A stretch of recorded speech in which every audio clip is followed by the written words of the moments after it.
Hash tag ఆస్ doctor genres అని type చేసి మీ questions అడగండి, తప్పకుండా రిప్లై చేస్తాను. Sai Pranav Reddy 1611. Sir, I am basically obese. So I want to go to gym to lose my fat and build my muscle. But I have male pattern baldness, grade 2. Is it okay to go to gym? Number 1. Because strength training increases testosterone body, so it converts into DST, also increases. I have genetic baldness. Will it be a problem? Please do reply sir. ఇప్పుడు సాయి ప్రణవ్, మీరు అడిగే point ఏంది అంటే, మీరు కొంచెం ఒబీస్గా ఉన్నారు అని చెప్తున్నారు అండ్ జిమ్కి వెళ్ళి మీ బాడీ ఫ్యాట్ తగ్గించాలి అనేది మీ ఉద్దేశం. ఇప్పుడు మీకు ఆల్రెడీ బాల్డ్నెస్ గ్రేడ్ 2లో ఉంది అంటున్నారు.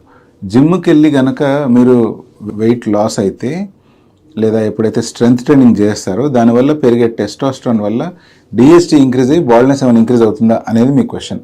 ఈ ఇంట్రికసీస్ అంటే టెస్టోస్టెరాన్ కానీ డిఎస్టీ కానీ ఇవన్నీ ఆలోచించడం పక్కన పడేసి, ఫస్ట్ పాయింట్ మనం అర్థం చేసుకోవాల్సింది, ఒకవేళ మీరే గనక ఆల్రెడీ కొంచెం బాల్డ్ ఉన్నారు అండ్ మీ ఫ్యామిలీలో బాల్డ్నెస్ టెండెన్సీ ఉంది అంటే, మీరు వెయిట్ లాస్ జర్నీ స్టార్ట్ చేసిన వెంటనే ఫస్ట్ మీరు లూజ్ అయ్యేది వెయిట్ కంటే ముందు హెయిర్.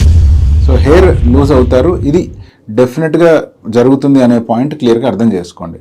మరి అలాంటప్పుడు వెయిట్ లాస్ కావద్దా, వెయిట్ లాస్కి ప్రయత్నాలు చేయొద్దా అంటే లేదు, డెఫినెట్గా చేయాలి. మీరు ప్రత్యేకించి ఫుడ్ కట్ డౌన్ చేయడం కానీ, లేదా న్యూట్రియంట్స్ తగ్గించేయడం కానీ, లేకపోతే ఇంటర్మీడియట్ ఫాస్టింగ్ చేయడం కానీ, ప్రత్యేకించి చేసే కీటో డైట్స్ చేయడం కానీ, అలా డైట్స్లో చేంజెస్ చేయొద్దండి.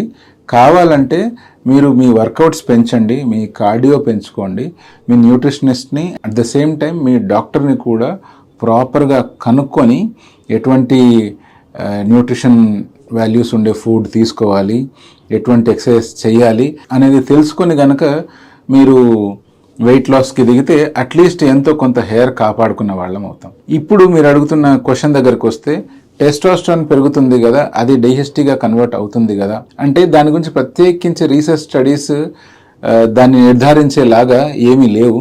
నేనేమంటానంటే, డెఫినెట్గా జిమ్కి వెళ్ళండి, వర్కౌట్ చేయండి, కానీ ప్రత్యేకించి మీ డైట్ని మాత్రం పూర్తిగా మార్చడానికి ట్రై చేయొద్దు. న్యూట్రిషనల్ ఫుడ్ డెఫినెట్గా రెగ్యులర్గా తీసుకుంటూ ఉండండి.